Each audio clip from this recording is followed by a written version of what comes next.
What's going on, guys? Coach Matt and YouGoProBaseball.com here with my man Hector Berrios, my pitching coach in the Mets organization. We're going to talk about today the split finger, the fork ball, what the difference is, how to throw them, how to make them nasty, because Hector had a nasty pitch.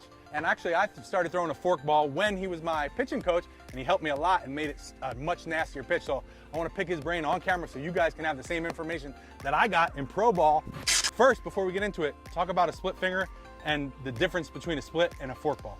Well, the split, let's just go like, at the time was Roger Clemens throwing a split. The split, it's you split your fingers, and when you throw the ball, your fingers are so split that the pitch is basically thrown from the inside of your fingers. The good thing about this is that you backspin it.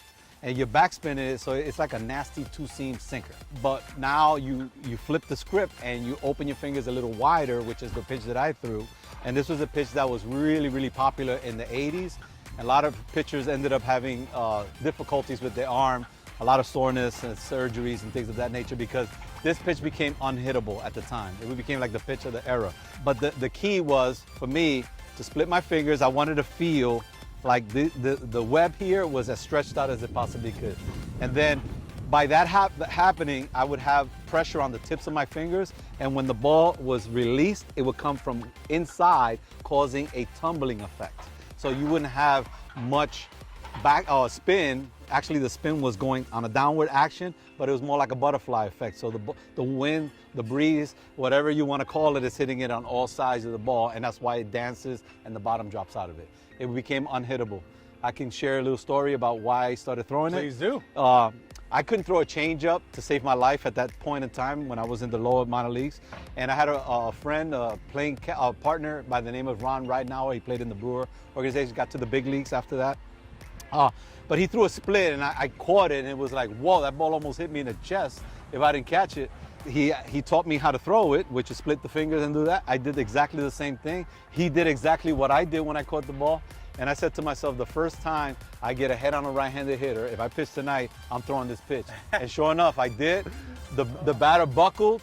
I threw it again. He struck out. I ended up leading my team in strikeouts that year, 93 and 87 innings. That's so funny you say that. That's the same way it happened to me as a righty, and I couldn't throw a good changeup. I tried. I threw a Vulcan for a little while. Even then, that wasn't a great pitch for me.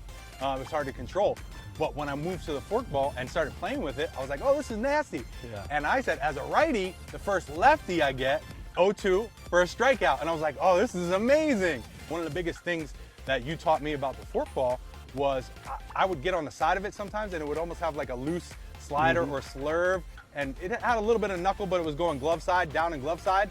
And Hector, you told me to think about going straight through the target, straight through it. And that really helped me stay behind it and get that knuckle dance and downward, which really messed up lefties. Well, the thing that starts to happen is that you pronate without realizing it. Obviously, you were coming around the pronation, and once you get on top of it and pronate, now your hand gets into its proper release action, and then the ball starts to do what it's supposed to do. So getting back here, when you throw the split, I'm trying to throw it right to that glove, because if I throw it to the glove, without realizing, the big term now is tunneling your pitches. I started to tunnel my split versus coming around it. If you come around it and my fastballs here have two different spots that the hitter can pick up. Curveball, fastball, split, right in the same spot. So now the ball comes out of my hand, it did tumble, but they're just swinging at your action, your arm speed, the way you didn't slow your body down. You threw it, they saw fastball, they're committed to that fastball. By the time it gets here, it just does that. They swing up here and the bottom drops out of this ball. But always the target was always there. Let me ask you this about the intensity of the pitch. Are you max effort like a fastball? Do you take it a little bit off? How was that? It just became that I had that feel of my fastball. So everything was off my fastball. I didn't want to slow anything or speed anything up. I just want to throw it the same intensity of my fastball. So when they see that arm coming through the release point, they see the same exact motion. The only thing that happened is as the ball neared the plate, getting to that about 10 feet in front of the plate is where now they have to fend with that pitch, and they don't know which way it's going. Thank you so much for watching. Hop down in the comments below and let us know what pitches you're working on. Thanks again for watching, guys. We'll see you in the next video.